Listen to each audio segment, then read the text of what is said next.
कई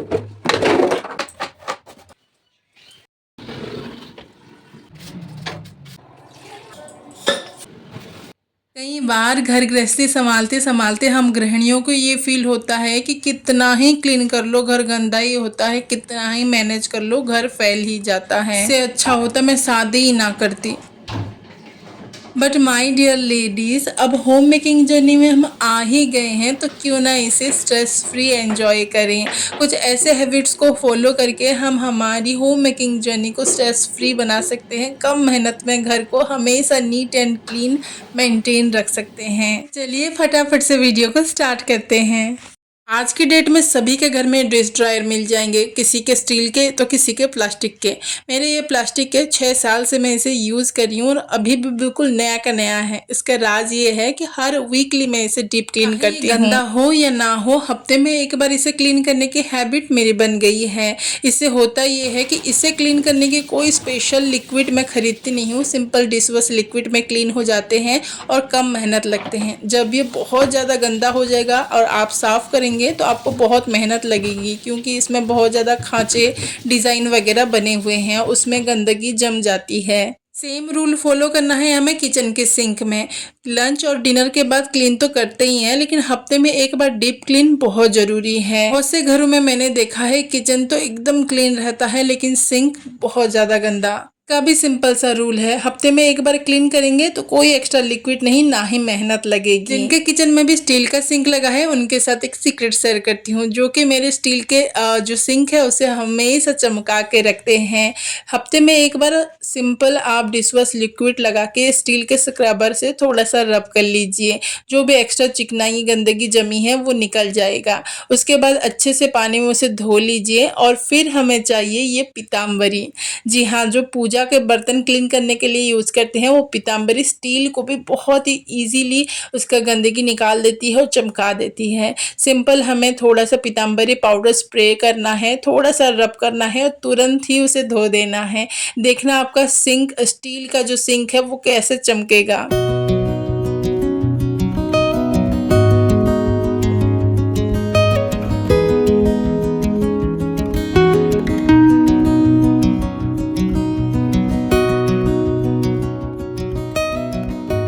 जिसमें हम खाने का बर्तन धोते हैं और रखते हैं वो भी तो साफ़ होना चाहिए ना। कई बार किचन में हम कभी काम आएगा या फिर आ सकता है सोच के इतना एक्स्ट्रा सामान रख लेते हैं कि उसे क्लीनिंग करने में हमारी टाइम तो जाता ही है, स्पेस भी लेता है।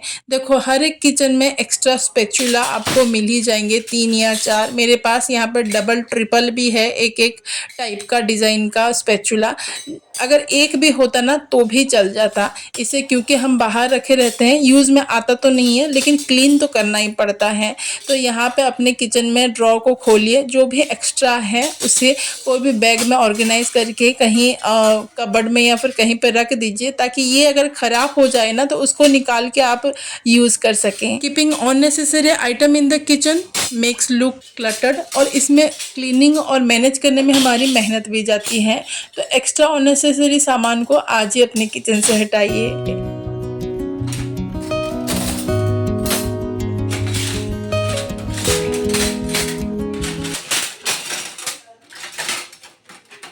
कई बार हम चीज़ों को डीक्लटर नहीं कर पाते, कलेक्ट करते जाते हैं और उससे मैस क्रिएट होता है।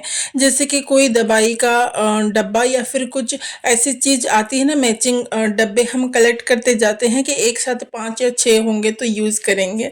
और कहीं ना कहीं ये माइंडसेट अभी भी है हमारे कि कोई भी डब्बा खाली हुआ तो उसे किचन में ही यूज़ करना है। नहीं, आप प्लास्टिक के डब्बे को बहुत, उसके रीयूज़ हैं, बाहर भी अपने गार्डन में भी इसे रीयूज़ कर सकते हैं। जितना ज़रूरत हो उतना ही रखिए, बाकी को रीयूज़ या फिर डिस्कार्ड कीजिए। एक ट्रिक बताऊं, आप कोई भी पेपर पेन लीजिए और प्लास्टिक के रीयूज़ आइडिया जितने भी आ रहे हैं ना आपको, वो लिख लीजिए। उसमें से देखना बहुत तो रीयूज़ ही हो जाएंगे। देखो लाइफ में ना एक रूल होना बहुत ज़रूरी है, एक रूटीन को फॉलो करना बहुत ज़रूरी है। चाहे आप हाउसवाइफ हो या हाउसवाइफ के साथ साथ अगर जॉब होल्डर हो तो ये बहुत इंपॉर्टेंट हो जाता है कि आप अपने काम को एक रूटीन के साथ मैनेज करें। में एक बार अपने पूरे घर की डीप क्लीनिंग जरूर करें। मंथ में एक बार पूरे घर की डीप क्लीनिंग, ये सोच के टेंशन में आ रहे हो क्या? देखो आप जब अपने काम को डेली, वीकली और 15 डेज़ में सेपरेट कर देते हो, डिवाइड कर देते हो, तो मंथली जो डीप क्लीनिंग है ना, वो बहुत ही ज़्यादा क्विकली हो जाती है। यहाँ पे मैं मंथ में एक बार घर के जितने भी विंडोज़ हैं उसको अच्छे से क्लीन करती हूँ और नॉर्मली झाड़ू और पोछा लगा लेती हूँ और कुछ काम नहीं होता है। क्योंकि जाला निकालना, फ़ैन क्लीन करना वो मेरे 15 डेज़ या फिर वीकली क्लीनिंग के अंदर आ जाता है। अगर आप चाहते हो कि आपको 15 डेज़ डेली, वीकली वाली क्लीनिंग रूटीन मेरी मैं शेयर करूं तो कमेंट में ज़रूर बताना। ये एक ब्रश है मेरे पास जो कि मेरी क्लीनिंग को बहुत ही इजी बना देती है। इस ब्रश की हेल्प से खिड़की में जो नेट लगा होता है उसमें जो धूल जम जाता है ना, वो कम मेहनत में क्लीन हो जाता है। देखो, घर के काम मतलब सिर्फ क्लीनिंग, डस्टिंग, झाड़ू पोछा ही नहीं होता। इतने सारे इलेक्ट्रिक अप्लायंसेस हम हमारे सुविधा के लिए रखे हैं, तो उसको मेंटेन रखना भी उतना इम्पोर्टेंट है। मेरे पास एयर फ्रायर है। अगर एयर फ्रायर है आपके पास तो उसमें कोई भी लाइनिंग लगा के खाना जरूर बनाइए, उससे चिपकता नहीं है और बहुत ज़्यादा क्लीनिंग हमें करनी ही नहीं पड़ती है, साफ रहता है। लेकिन जब भी हम इसमें कोई भी बिना लाइनिंग के खाना वगैरह बनाते हैं तो तुरंत इसे क्लीन करना पड़ेगा, क्योंकि ड्राई होने के बाद इसे क्लीन करना थोड़ा सा मुश्किल हो जाता है। क्लीन करने की एक ट्रिक जो मैं फॉलो करती हूँ, इसे बहुत ज़्यादा स्क्रब या रब नहीं करना है क्योंकि ये नॉन स्टिक के हैं। तो सिंपली डिशवॉश लिक्विड को पानी में घोल के इसे आप 10-15 मिनट डिप करके रखिए। ये जो गंदगी है उसे सॉफ्ट बना देते हैं और कोई भी सॉफ्ट सा स्पॉन्ज से आप इसे क्लीन कीजिए।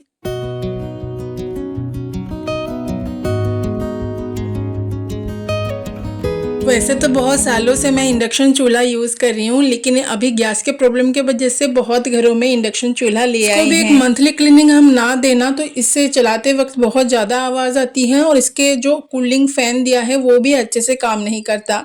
देखो, अभी इसे पानी और डिटर्जेंट से तो हम क्लीन नहीं कर सकते। क्लीन करने के लिए मैं एक चाकू लेती हूँ। इसके साइड में जो खांचे बने रहते हैं उसमें खाना वगैरह चिपक जाते हैं, तो उस चाकू के हेल्प से आप खुरद के उसको निकाल दीजिए अच्छे से। जहाँ जहाँ भी आपको लगता है कि सब चिपक गए हैं उसको चाकू के हेल्प से आप निकाल लीजिए। कोई भी पुराना टूथब्रश अगर है आपके पास तो पीछे जो फैन लगी होती है ना, उसमें इस तरह के जाले जम जाते हैं, उसको भी अच्छे से ब्रश के हेल्प से आप क्लीन कर लीजिए। इसके ऊपर आप डायरेक्ट ही डिशवॉश लिक्विड डालिए, पानी मिक्स नहीं करना है और कोई भी स्पॉन्ज को हल्का गीला करके आप इसे अच्छे से क्लीन कर दीजिए। बहुत ज़्यादा पानी यूज करने से ना ये खराब हो जाते हैं। इस तरह का एक डीप क्लीन महीने में एक बार देना है और इसे मैं 7 साल से यूज कर रही हूँ, अभी तक तो कोई प्रॉब्लम नहीं आई है।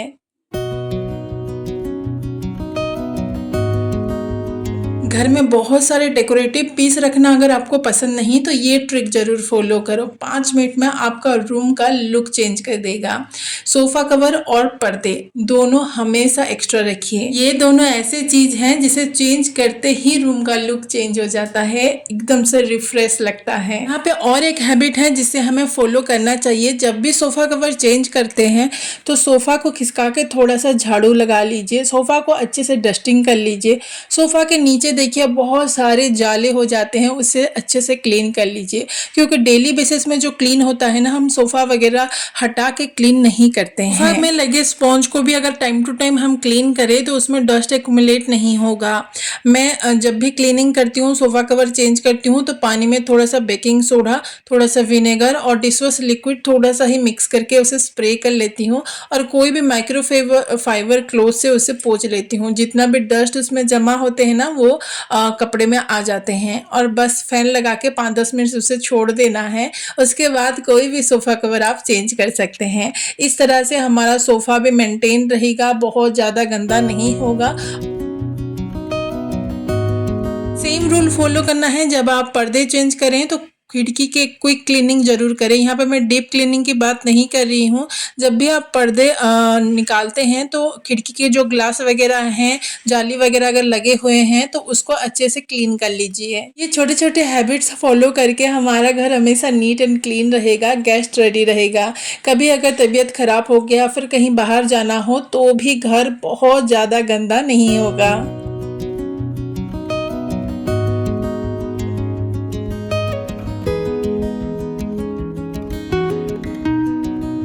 ज़्यादातर सभी के घर में गंदे कपड़े स्टोर करने के लिए लॉन्ड्री बैग यूज़ करते हैं। यहाँ पे मैं एक थोड़ा सा बड़ा साइज़ का रखी हूँ, लेकिन यहाँ पे भी एक रूल है, जब भी आप सोफ़ा कवर, पर्दे, बेडशीट वगैरह क्लीन करने के लिए निकालें, उसे निकाल कर लॉन्ड्री बैग में स्टोर ना करें, क्योंकि ये इतने बड़े साइज़ के होते हैं ना, वो अच्छे से स्टोर ही नहीं हो पाते।